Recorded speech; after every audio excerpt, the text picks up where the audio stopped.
Sadly, a man in his 60s has died following the collision. The circumstances leading to his death are currently under investigation. While formal identification has not taken place, he is not believed to be a member of rail staff.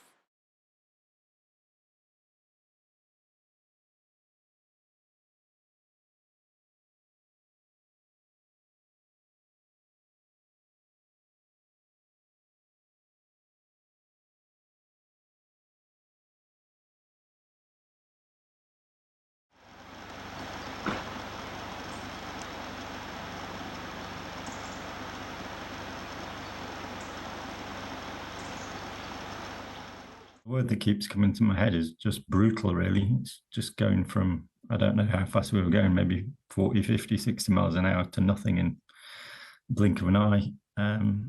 So somehow my body bent the leg of a table and ripped it off its kind of bolts attached to the wall. Suddenly I was on the floor with my laptop strewn ahead of me, wondering what the hell had happened. He tried to stop at the lights at the top of the hill. There's a signal that I guess would have been a passing place. And for whatever reason, the train wouldn't stop.